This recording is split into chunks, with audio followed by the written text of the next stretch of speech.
Pradėjom gavėnios kelionę, 40 dienų laikotarpis, kurio metu mes kviečiame į tam tikrą vėl atsinaujinimą per atgailą, pažinę savo vidinius nusiteikimus, kad mes galėtumėm laisvėti. Ir prisimename Jėzaus tą laikotarpį, tada ir Elijo, ir Mozės kelionės, ir 40 metų klaidžiojimo tautos.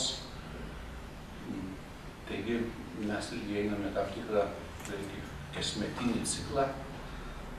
Meldžiame, kad Dievas padėtų mums susigaudyti, kad darnos mūsų gyvenime būtų daugiau ir kad mes nebijotumėm pripažinti, kad mums pagalba yra reikalinga.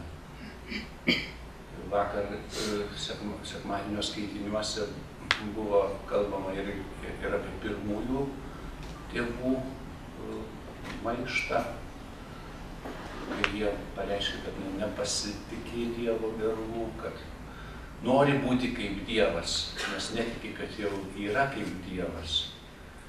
Ir tada ta pagundimui, kad tą vaisių paragauk, tada būsi.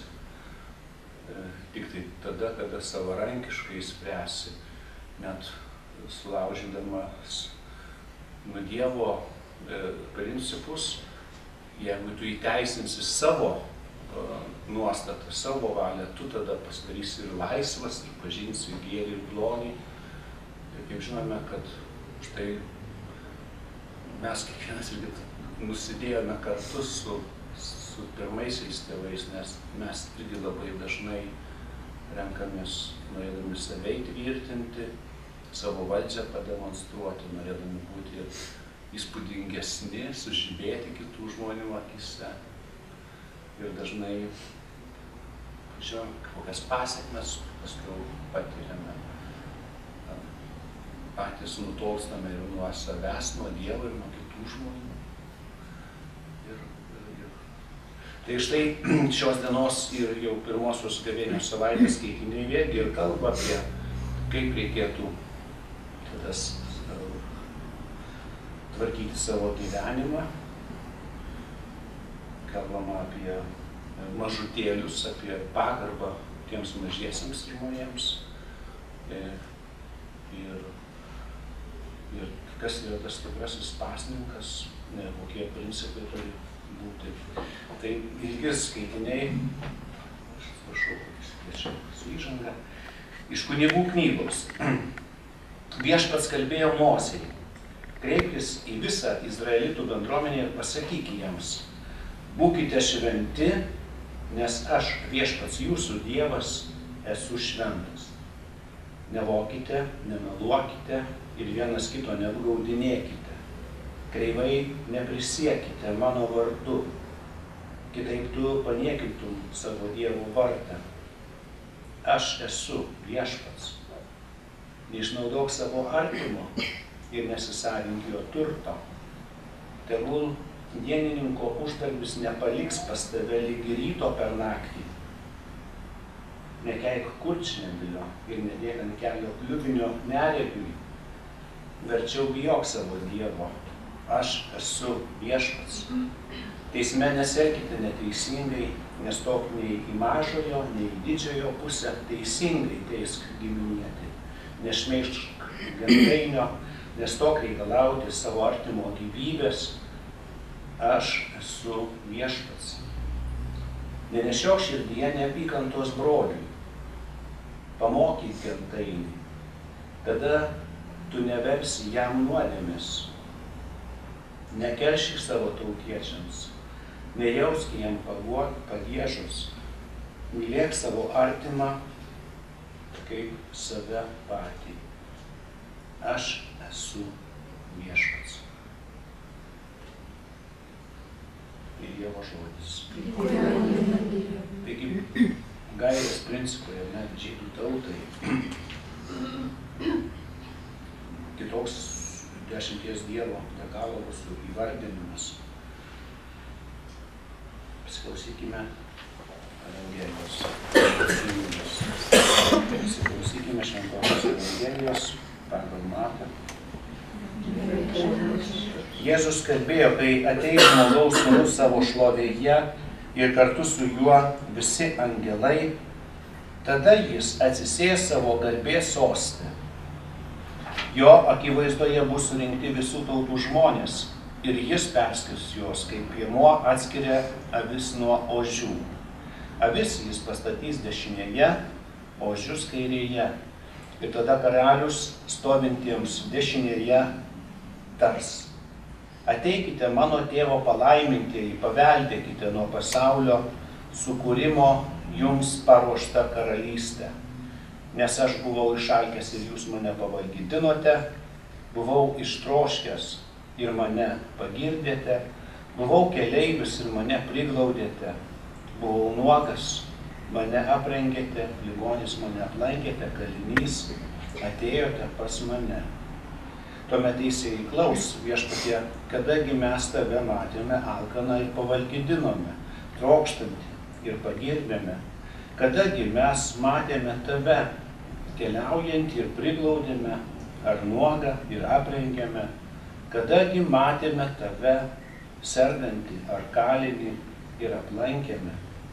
Ir atsakys jiems karalius: iš tiesų sakau jums, kiek kartų tai padarėte vienam iš mažiausiųjų mano brolių, man padarėte.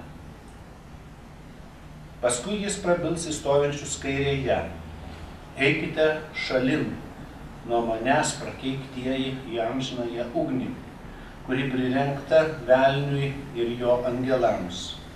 Nes aš buvau išalkęs ir jūs manęs nepavalgydinote, buvau ištroškęs ir manęs nepagirdėte, buvau keleivis ir manęs nepriglaudėte, nuogas neaprengėte, ligonis ir kalinys ir jūs manęs neaplankėte. Tuomet jie atsakys: viešpatie, kadagi mes tave matėme alkaną ar ištroškusį, ar keleivį, ar nuogą, ar ligonį, ar kalinį ir tau nepatarnavome. Tuomet jis pasakys jiems: iš tiesų sakau jums, kiek kartų tai nepadarėte vienam iš mažiausiųjų, nei man nepadarėte. Ir eis šitie į amžinąjį kentėjimą, o teisieji į amžinąjį gyvenimą. Girdėjote viešpaties žodį. Evangelijos žodžiai panaikina mūsų klaidas. Ir kairėje ir dešinėje norėtumėm būti, ar ne? Tas klausimas yra aktualus. Eikite šalin, eik šalin prakeiktasis, na taip, arba skambėtų liūdnokai. Tas, kuris yra teisusis, jisai mato, pastebi. Ir ne vien pastebi, bet ir reaguoja. Luko Evangelijoje, man atrodo, yra tas palyginimas apie Lozorių ir tą turtuolį. Ir, kaip žinote, turtuolis gyveno ir nematė, nenorėjo matyti šalia gyvenančio to elgetos, kuriam šunys laižė votis, o kuriam nieko neteko nuo turtingo žmogaus gerovės. Tai va matyti ir tada reaguoti ir be abejo turim tą individualiai, ne, ir imtis atsakomybės, kuriems konkrečiai mažutėliams, kur tas Jėzus turėtų būti sutinkamas, kur jo ieškoti, kur ne. Žinai, kai tie klausimai nelengvi. Tegul Viešpats duoda šviesos mums atpažinti ir tada apsispręsti, kad tie susitikimo žodžiai būtų tokie viltingi, paguodžiantis, ateik į tą džiaugsmą savo Viešpaties mylinčio.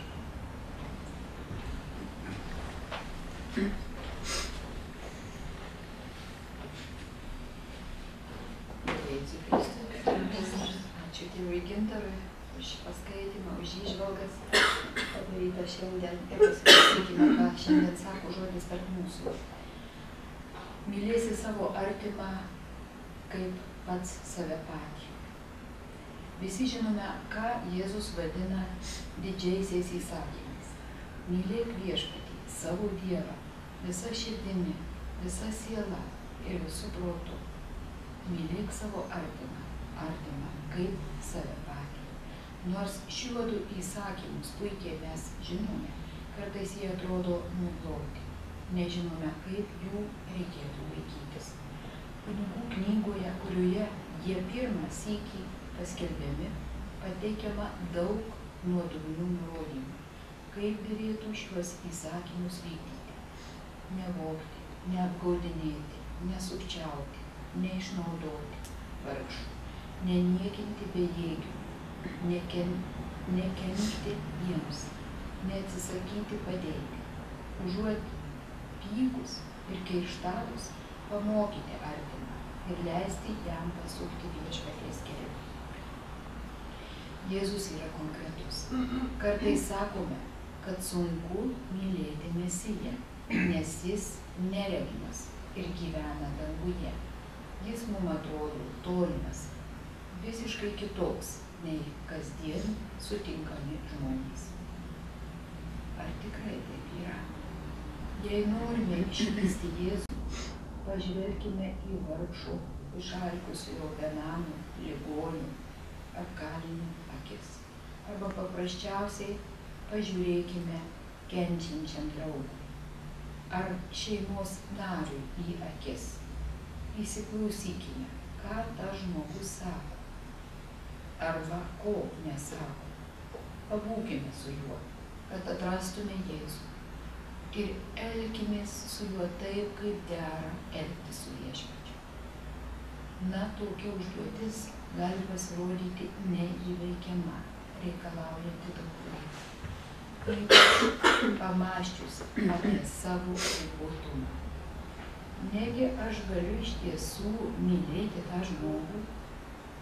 Atsakymą rasime Dievo žodyje Izraelitams. Aš esu viešpats. Tai aš žiūriu šio benamio akimis. Tai aš stoviu alkanas ir apdriskęs. Nors tu matai suvargusią moterį, tai aš kenčiu dėl žaizdų, nors prieš tave sergantis vaikas. Visi jie yra mano mažiausiai broliai.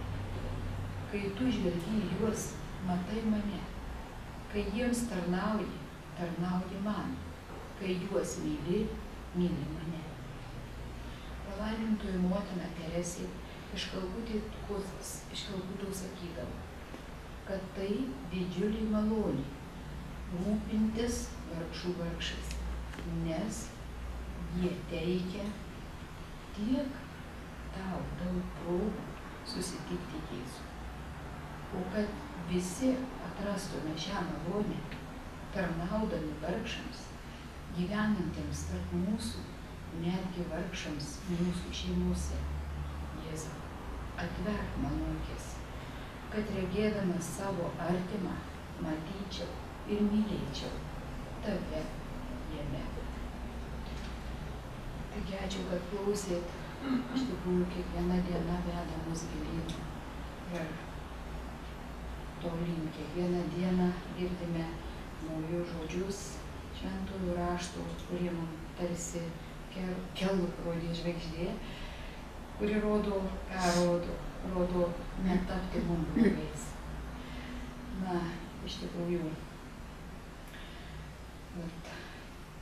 penktadienį vyko tėvų susirinkimas Palangoje. Atrodo, kam jau reikia, dauguma suaugę, kam ten jau reikia. Ten nuolat susitinka, nuolat būna. Ir iš tikrųjų atėjau, galim pasakyti apie 45 tėvus. Tokioj Palangoj, puikiai jūs suprantat, kad tai yra. Kodėl jie atėjo? Pratęsim susitikimus ir šeštadienį iš pačių ryto. Sėdė aplink žmonės, tu gali nekreipti dėmesio. Gali bendrom frazėm pasakyti. Su viena moteriške pratęsim penktadienį pasikalbėjom. Ir iš tikrųjų matosi, kad žmogus sėdi susigūžęs. taip sakau, kas yra, ar kas nors atsitikę. Čia mano bėdos. Jūs sakau, čia pirmą kartą. Taip, atėjau. O kodėl, sakau, jūs atėjote? O kodėl jūs dabar atėjote į tą susirinkimą? Nu, jeigu jūs pirmą kartą. Ar jūsų vaikas nemalonu? Tai sakau, dėl ko jūs atėjote? Aš tikėjausi, kadangi tai yra katalikiška mokykla, aš galvoju, o gal kas nors čia kitaip. Sakau, ką jūs turit minty? Aš labai kenčiu. Sakau, nuo ko jūs kenčiate? Mano vaikas, aš bijau sakyti. Sakau, tai jūs nesakykite, ar jūs nenorite. Jinai, čia ilgesnė kalba, aš dabar tik iš teismo. Sakau, nusiraminkit ir ateikite rytoj. Ar jūs galite skirti tiek laiko? Čia gali tai būti? Sakau, čia tam ir esame. Jinai atėjo moteris jau nuo 7 beveik ryto ir laukė. Ir atėjo su tuo vaikinuku. Ir tas vaikinukas atnešė gėles. Moters dienos proga. Ir tas vaikinukas, na taip, jisai naudoja tą žolę, jis auko tą žolę. Iš tikrųjų įveltas yra į tuos dalykus. Sakau, na tai tu dabar pasakyk, pasitarkim, kaip spręs tą problemą.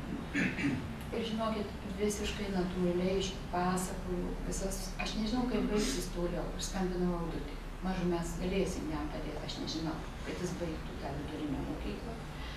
Ir iš tikrųjų ta mama, jinai negalėjo, po to jinai sako, aš negaliu neateit, bet nepatikėdama, kad kam nors aš rūpiu.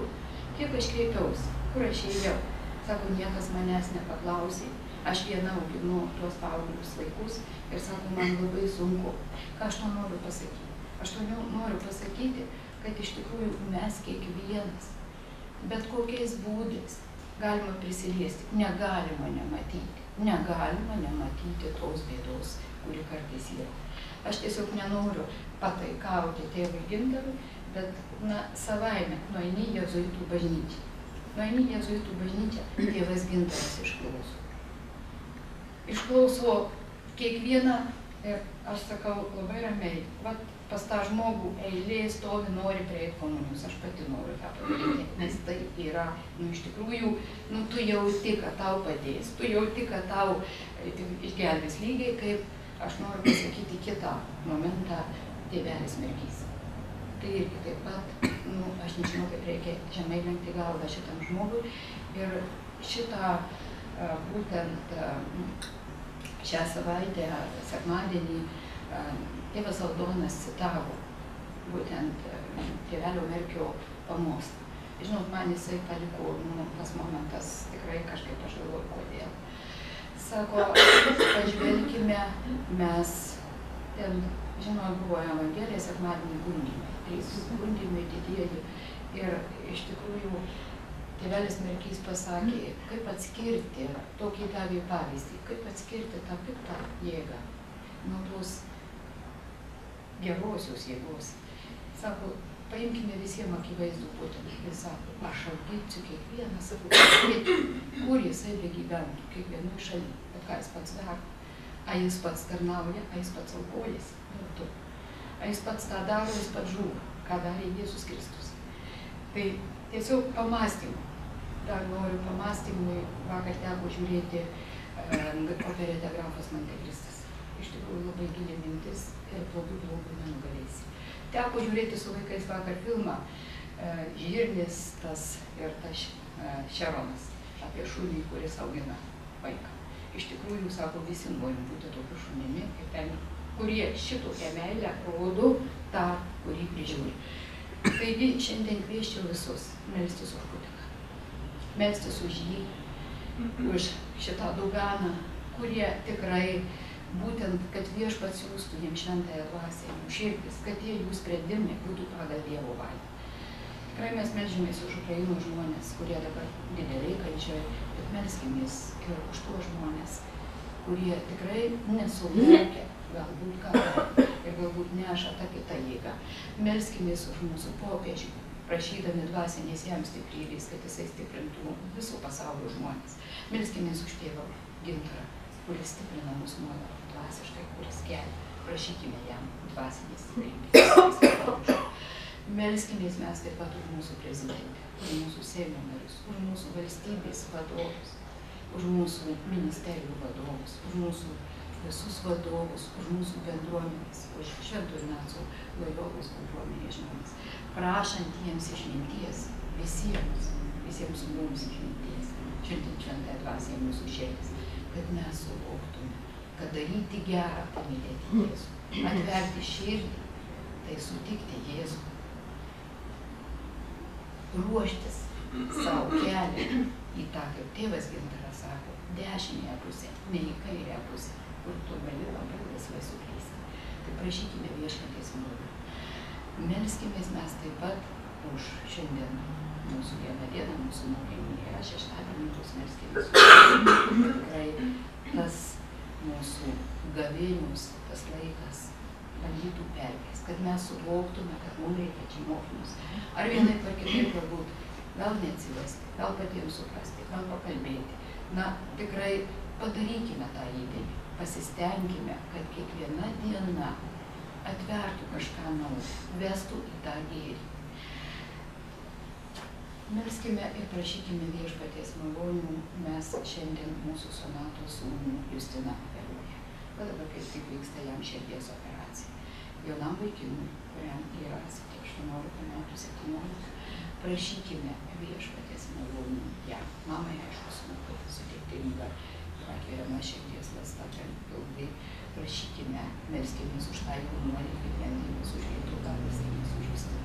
Prašykime jam stiprybės, prašykime mamai kantrybės ir kad viešpaties valia tiesiog būtų padėti šitam jaunam žmogui. Melskime už visus kitus sergančius mūsų bendruomenės žmonės. Melskime už Marytę, už Aurimą, Danutę, jų seseris, ekscelenciją, prašant Dievo stiprybės. Dėkokime Dievui mes už visą, dėkokim Dievui, kad tėvas Gintaras laimingai grįžo iš Kinijos. Tikrai dėkokime viešpačiui, mes kiekvieną rytą meldynės ir laukiam, kad pasisektų viskas gerai. Dėkokime mes už visas dovanas, kurias jis mums duoda, ką mes turim savo iš tikrųjų būtent bendruomenį.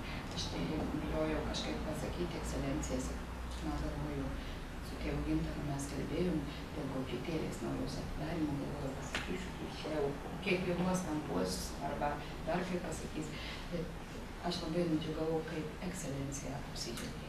Aš sakau, labai laimingas esu. Ir aplink kalbą girdžiu, bet sakau, man nieks nesako. Sakau, ekscelencija, tikrai nuvažiuosim, kaip jūs pažiūrėsit, nes tėvas Gintaras jau matė tą vietą, sakau, dar nematė kaip vietą. Tai iš tikrųjų, manau, širdis džiaugiasi, tas žingsnis yra žengtas ir aš manau, Dievas su mumis, tai kas į prieš mus. Taigi, taip pat melskime už mūsų išėjusius žmonės. Melskime už mūsų Ritą, Simoną, Darių, Alfonsą Kazį, Aušrą, Liliją, Ingridą, Rimantą, Ireną, Violetą, Sigitą. Visus kitus mintyse aplankykime mums brangius žmonės, prašydami jiems, jų sieloms, Marijos globos ir užtarimų mūsų reikaluose pas viešpatį. Kviečiau bendrai. Aš dar norėčiau paprašyti mūsų dalytės Grinienės tėvelis Steponas baigė savo žemišką kelionę, tai gal tada pasimels prie kartu. Skaitom žemžiną.